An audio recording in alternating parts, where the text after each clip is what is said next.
করেছে কৃষ্ণ। আহা, সুদামা বলছে, কানাই তুই আমাকে ভুলে যাসনি? তোর মনে আছে আমার কথা? আমি ভেবেছিলাম এত বড় রাজ্যের রাজা তুই, তুই বোধহয় আমায় ভুলে গিয়েছিস। কেননা এই জগতে তাই তো হয়, তাই না বাবা?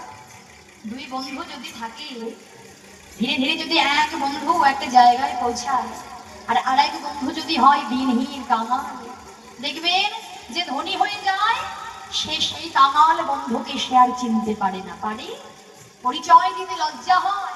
কেননা এই যুগের বন্ধুত্ব এমনই হয়, স্বার্থ ছাড়া কেউ কারোর সঙ্গে এক পাও মিশতে পারে না, এক পাও চলতে পারে না। কেমন বন্ধু হতে হবে এটার প্রমাণ হচ্ছে ভক্ত সুদামা। সুদামা একদিকে যেমন বন্ধু, যেমন কৃষ্ণ এই লীলাটা করে জানাতে চাইলে বন্ধু যদি হতে হয়, বন্ধুত্ব যদি করতে হয়, কেমন বন্ধুত্ব করা দরকার, যেখানে স্বার্থ নেই, যেখানে কোনো চাওয়া পাওয়া নেই, এমন বন্ধু করো। আর ভক্ত কেমন হতে হয় সেটাও হচ্ছে প্রমাণ হই সুদামা। এটাই হচ্ছে জীব শিক্ষা। এই লীলাগুলো স্মরণ করলে তবেই হৃদয় বুঝতে পারবেন কেমন ভগবান লীলা করেছেন, কিসের জন্য ভগবান লীলাটা করে দিয়েছেন। তাই আজকে সুদামা বলছে, কানাই এইবার আমায় ছেড়ে দে। কেন রে, কেন ছেড়ে দিতে বলছিস? কেননা আমার গায়ে নোংরা, তো রাজ বেশ নোংরা হয়ে যাবে। আই চুপ কর তো, এতদিন পরে এসেছিস, একটু ভালো করে আলিঙ্গন করতে দে। আরো জড়িয়ে ধরেছি, যে জড়িয়ে ধরেছে না, এবার বলছে, বন্ধু এবার আমি আসি, এবার আমায় বিদায় দি। যাবি মানে কি? ঘরে চল। ঘরে?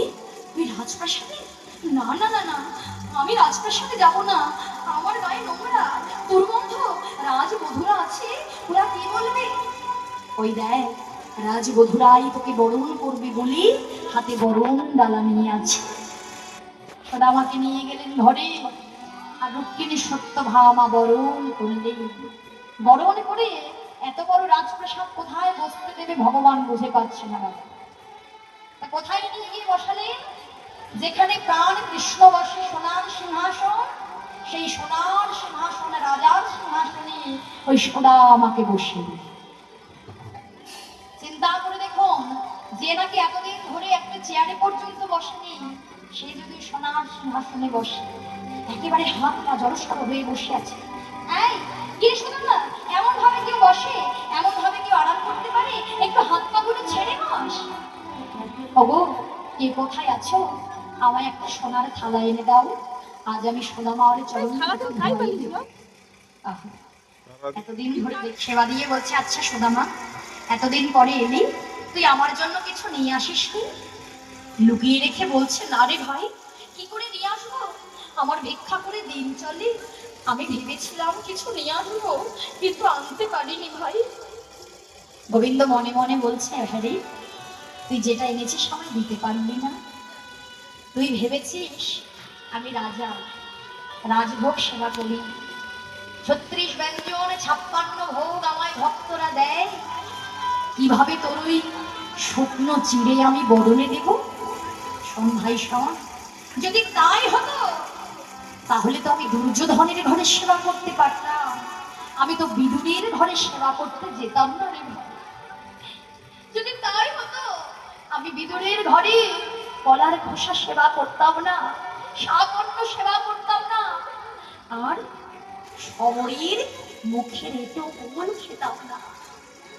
যত যত ভক্ত বাবায় সেবা দেয়, এই জগতে যাদের আছে তারা দিতে পারে, যাদের নেই তারা কি দেবে? আর এই বাহ্যিক জগতের আমি কিছু চাই না। চাই বাবা? আমরা অনেকে ভাবি ভগবানকে অনেক কিছু দিলেই সন্তুষ্ট, সেবার জন্য সব দাও, যত যত দামি দামি ফল আছে, ব্যঞ্জন আছে, সবই কিছু নিজে তৈরি করে দাও, ভগবান হয়তো সন্তুষ্ট হয়ে যাবে। না, কি দেবে তুমি ভগবানকে?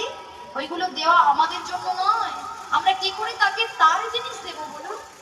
যেগুলো আমরা পেয়েছি সেগুলো সে দান করেছে আমাদেরকে, তবেই আমরা দিতে পারি। যদি দিতে হয় তাহলে শুধু তোমার অন্তরের ভক্তি দিতে হবে, নয়ন বাড়ি দিতে হবে, এতেই আমার গোবিন্দকে পাওয়া যাবে। হরি বল হরি বল হরি। ঠিক আছে, তুই আমাকে দিতে পারবি না তো কি হলো, আমি সময় বুঝে ঠিক নিয়ে নেব। এই বলে সুদামাকে সেবা দিয়ে শয়নে দিলেন। আর সুদামা যখন ঘুমিয়ে পড়েছে, মধ্য রজনীতে গিয়ে সুদামার চরণ দুটোতে দেখছে কত কাঁটা ফুটে আছে। ওই কাঁটাগুলো এক এক করে তুলছে, আর দেখে একটা কাঁটা অনেকটা ভেতরে, সেটা কদম দিয়ে যে দাঁত দিয়ে টেনে বের করেছে, অমনি সুদামা আমার চমকে উঠেছে। আর যে চমকে উঠেছে বাবা, যেখানে লুকোনো ছিল চিড়ের পুটলিটা, সেটা মাটিতে পড়ে গিয়েছে। আর ছুটে গিয়ে প্রাণ গোবিন্দ আমার ছুটে গিয়ে ওই চিড়ের পুটলিটা তুলে নিয়েছে। হ্যাঁ রে, তুই আমার জন্য কিছু এনেছিলি, তাহলে কেন বললি আনিসনি? কানাই, আমায় দিয়ে দে, ওটা তুই খেতে পারবি না, একবার দিয়ে দেয় চোখার, আমি দেখি আগে কি এনেছিস। এই বলে পুটলিটা যেই খুললে, আহা, এই না হলে আমার বন্ধু আমার জন্য চিড়ে এনেছে, দেখেছো? প্রত্যেকদিন কারোর একই জিনিস খেতে ভালো লাগে? প্রত্যেকদিন সবাই ক্ষীর দেয়, খানা দেয়, নবনী দেয়, ওই একই জিনিস খেতে খেতে আমার আর ভালো লাগে না। তাই আমার বন্ধু আজ চিড়ে এনেছে, দেখেছো? শুকনো চিড়ে বদলে দিতে আমার লাগবে বলে সেই চিড়েটাকে জলে ভিজিয়েও এনেছে। তুই এত আমায় ভালোবাসিস যে চিড়েটাকেও জলে ভিজিয়ে এনেছিস। সুদামা কেঁদে কেঁদে বলে, ওরে কানাই আমার, আমি তো চিড়ে জলে ভিজিয়ে আনিনি।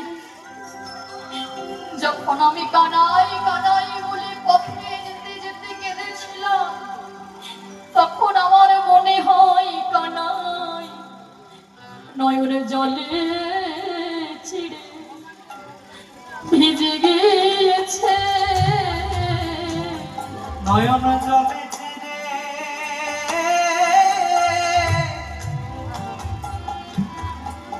ভিজে গিয়েছে, নয়ন জলে চিড়ে ভিজে গিয়েছে, আমি কেমন করে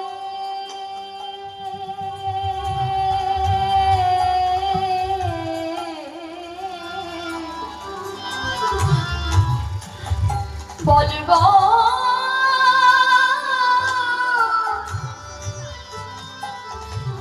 এই চিড়ে বদনে দেব। নয়ন জলে চিড়ে ভিজে গিয়েছে, আমি কেমন করে বদনে দেব। নয়ন জলে চিড়ে ভিজে গিয়েছে,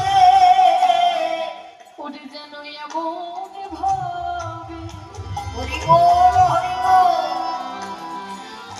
এমন ভাবে সঙ্গে রাখিস, নয়নে জলে চিড়ে ভিজে গিয়েছে। যেন এমন করে সঙ্গে রাখি, আমি তোর কাছে আর কিছুই চাই না। যেন এমন করে সঙ্গে রাখি, তোর কাছে আর কিছু চাই না। যেন এমন করে সঙ্গে রাখি, তোর কাছে কিছু চাই না। এমন করে সঙ্গে রাখি, তোর কাছে কিছু চাই না। এমন করে সঙ্গে রাখি। নয়নের জলে চিড়ে ভিজে গিয়েছে।